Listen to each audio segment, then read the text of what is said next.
Hello everyone. तो ये video कोई एंटरटेनमेंट पर्पस के लिए नहीं बनी है। इस वीडियो को बनाने का मुख्य उद्देश्य है वर्तमान समय में जो भारत की स्थिति है उस बारे में बात करना बहुत ज़रूरी हो गया है।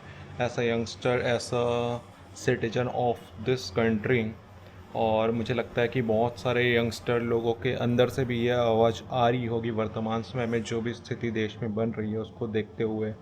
चाहे वो मोदी जी का झुकना हो अमेरिका के प्रेसिडेंट के सामने, चाहे वो देश में बढ़ती हुई महंगाई हो, चाहे वो पेट्रोल और गैस की किल्लत हो, और वर्तमान समय में को देखकर यही लग रहा है कि भारत में महंगाई बढ़ने वाली है। और चाहे वो नीट परीक्षा लीक या विभिन्न प्रकार के जो भी एंट्रेंस एग्ज़ाम होते हैं उनमें जो फर्जीवाड़ा होता है या जिस प्रकार की भी दिक्कतें आ रही है, ये सब वर्तमान समय में यार पूरे देश के युवाओं को इन सब समस्याओं ने परेशान कर रखा है। और सिर्फ युवा ही नहीं, युवा तो सबसे ज़्यादा पीड़ित इस इन सब समस्याओं से है ही कि उनके पास रोज़गार नहीं है, अच्छा पैसा नहीं है, अच्छा इनकम का सोर्स नहीं है। प्राइवेट जॉब हैं तो उनमें जिस तरह से उनकी घिसाई होती है वो तो बात अलग ही है। गवर्नमेंट जॉब है जिसमें उनमें जिस तरह से भ्रष्टाचार पूरे देश में हो रहा है, बिना पैसे के कोई काम नहीं होता है। तो वर्तमान समय में भारत की स्थिति यार बहुत ज़्यादा दयनीय हो चुकी है। बहुत ज़्यादा एक कह सकते हैं कि देश वर्तमान समय में देश में कुछ भी सही नहीं चल रहा है, और देश के प्रधानमंत्री केवल विदेश की यात्राओं में बिज़ी हैं। पता नहीं वो विदेश में कुछ सुधारना चाहते हैं या अपने देश में कुछ सुधार करना चाहते हैं। तो ये तो सोचने वाली बात है। तो चूँकि एक मिनट, हाँ, तो ये सोचने वाली बात है। गर्मी बहुत है गाइस। मैं पंखा और कूलर बंद करके ये वीडियो बना रहा हूँ क्योंकि मुझे लगा ये बात रखनी ज़रूरी है। तो वर्तमान में जो भी जैन जी है यार, देखो यार, मैक्सिमम जगहों में जो भी आंदोलन कर रहे हैं वो जैन जी हो रहे हैं। और जैन जी क्यों कर रहे हैं? क्योंकि जो सबसे ज़्यादा ऊर्जा होती है ना, वो कम उम्र के नौजवानों में या यंग जो बच्चे हैं उनमें सबसे ज़्यादा ऊर्जा होती है। उसके बाद अगर आप 30 या 35 के हो जाते हैं या 40 के हो जाते हैं, तो आपके अंदर देखो यार, गर्मी मैं थोड़ा सा टॉपिक चेंज करूँगा।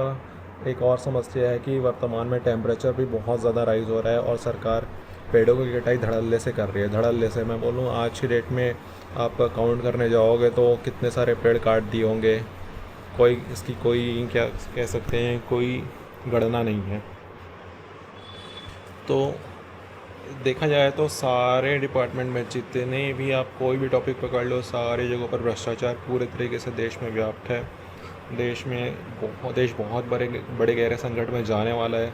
कोई भी देखकर इस बात का अंदाज़ा लगा सकता है। सिर्फ कुछ लोग होंगे जो अच्छे तरीके से रह रहे हैं और अच्छा खासा इनकम कर रहे हैं, लेकिन देश की मैक्सिमम जनता, मैक्सिमम आबादी इस समय परेशान है। चाहे वो कोई भी समस्या हो, महंगाई से परेशान है, बेरोज़गारी से परेशान है, और गर्मी से परेशान है। ख़ास तौर पर प्रदूषण की समस्या है, नदी नालियों की गंदगी से की समस्या है, और भ्रष्टाचार की समस्या है। जिस तरह से नेताओं की नियुक्ति की जा रही है, भ्रष्ट भ्रष्ट और अपराधी लोगों को मंत्री पद पर बिठाया जा रहा है। तो ऐसी बहुत सारी समस्याएं हैं जिनका कि निदान बहुत आवश्यक है, और जिनको अब वर्तमान समय में देखकर ऐसा लग रहा है कि अब बस बहुत हो गया।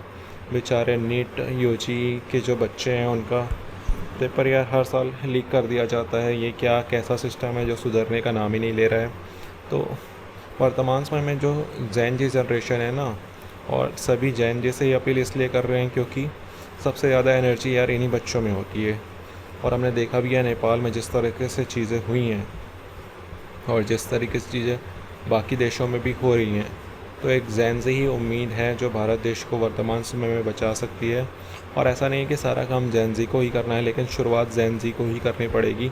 ये एक कड़वी सच्चाई है। और पता नहीं जैन जी कहाँ सोई हुई है, वो कितनी मस्त है और कितनी व्यस्त है अपनी चीज़ों में।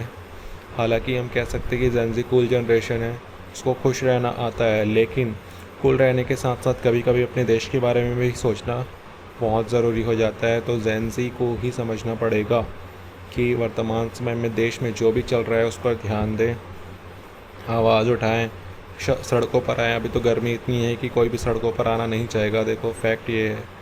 लेकिन जैसे ही मौसम अनुकूल होता है या कुछ भी होता है, सड़कों पर अपने लिए हक की आवाज़ उठाना बहुत ज़रूरी है। और देश को अगर संकट से बचाना है भविष्य में, तो कुछ ना कुछ तो करना पड़ेगा, और ये जेन ज़ी के ही हाथों में है। सिर्फ जेन ज़ी ही ये सब सारे काम कर सकता है।